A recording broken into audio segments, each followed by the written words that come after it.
Le chemin de croix, ou Via Crucis, est l'un des moments les plus poignants du christianisme. Ce parcours symbolique rappelle les souffrances de Jésus-Christ lors de sa passion, du moment où il porte sa croix jusqu'à sa crucifixion et sa mort sur le Golgotha. Mais le chemin de croix ne se résume pas seulement à un acte de souvenir. Il est aussi un appel à la méditation sur les souffrances et le sacrifice qui restent d'actualité dans notre monde aujourd'hui. Dans cette vidéo, nous allons explorer la signification spirituelle du chemin de croix et réfléchir sur son impact dans nos vies. Laissez un like et abonnez-vous. 1. Origine et histoire du chemin de croix. Le chemin de croix a ses racines dans les pèlerinages qui étaient effectués à Jérusalem au Moyen Âge. Les chrétiens se rendaient dans la ville sainte pour suivre les étapes exactes du parcours de Jésus, de sa condamnation à sa crucifixion. Ces pèlerins ont commencé à retracer sur le sol de la ville les différentes étapes de ce voyage douloureux. Les premières étapes du chemin de croix. Au début, il n'existait pas de chemin formel comme nous le connaissons aujourd'hui. Ce n'est qu'au XIVe siècle que l'Église catholique a encouragé la pratique de la méditation des 14 stations du chemin de croix dans les églises, permettant aux fidèles de participer à cette expérience spirituelle, même s'ils ne pouvaient pas se rendre à Jérusalem. 2. Les 14 stations du chemin de croix. Chaque station représente un moment clé de la passion de Jésus. Les croyants méditent sur chaque station pour prendre conscience des souffrances de Jésus, mais aussi sur la signification spirituelle de chaque étape. Voici un aperçu des 14 stations, avec des réflexions spirituelles pour chaque étape. 1. Jésus est condamné à mort. Réflexion. La condamnation de Jésus montre l'injustice de la souffrance humaine. Dans nos vies, comment réagissons-nous face aux injustices que nous subissons ou observons? 2. Jésus porte sa croix. Réflexion. Jésus accepte sa croix. Une lourde responsabilité. Il nous enseigne l'humilité et la force de porter nos propres croix avec foi. 3. Jésus tombe pour la première fois. Réflexion. La chute de Jésus nous rappelle que même les plus forts peuvent tomber, mais chaque chute est une occasion de se relever, de se repentir et de recommencer. 4. Jésus rencontre sa mère, Marie. Réflexion.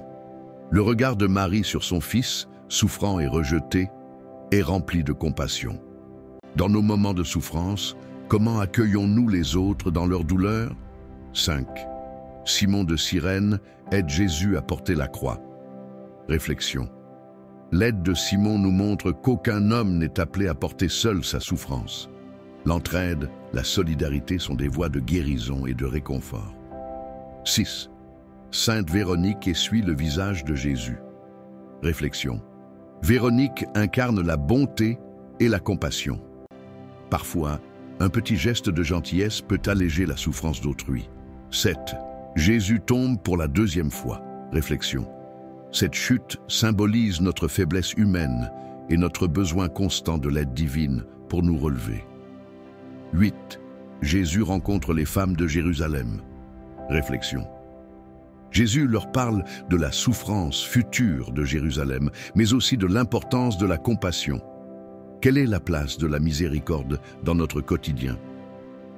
9. Jésus tombe pour la troisième fois. Réflexion. Malgré la souffrance, Jésus continue son chemin. Cela nous enseigne la persévérance dans l'épreuve, même lorsque tout semble nous écraser. 10.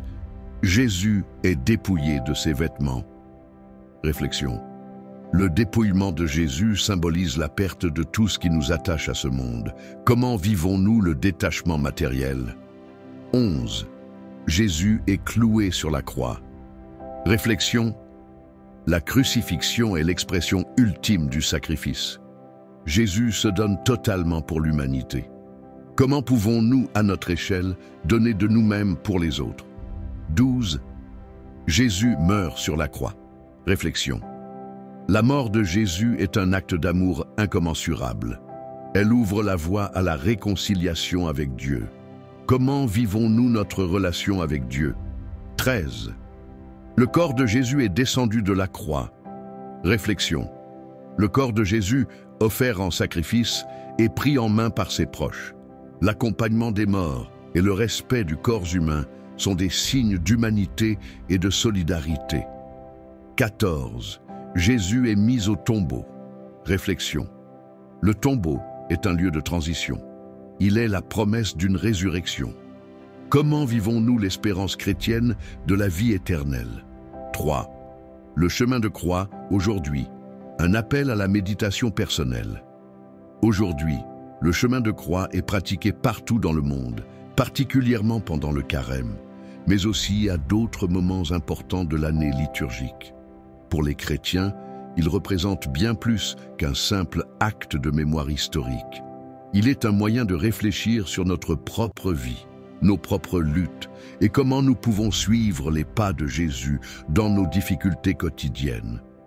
Pratiquer le chemin de croix personnellement, que ce soit dans une église, chez soi ou même lors d'une promenade dans la nature, chaque chrétien est invité à entrer dans cette prière méditative. Cela permet de revivre la passion du Christ et de s'interroger sur la manière dont nous portons nos propres croix. Conclusion. Le chemin de croix est bien plus qu'une tradition chrétienne. C'est un moyen de vivre le sacrifice et de méditer sur la souffrance du Christ. En le pratiquant, nous sommes invités à réfléchir sur notre propre parcours spirituel, à porter notre croix avec dignité, à suivre Jésus dans sa souffrance et à espérer en sa résurrection. Merci de m'avoir accompagné sur ce chemin de méditation. Si cette vidéo vous a touché, laissez un like et abonnez-vous pour plus de réflexions spirituelles.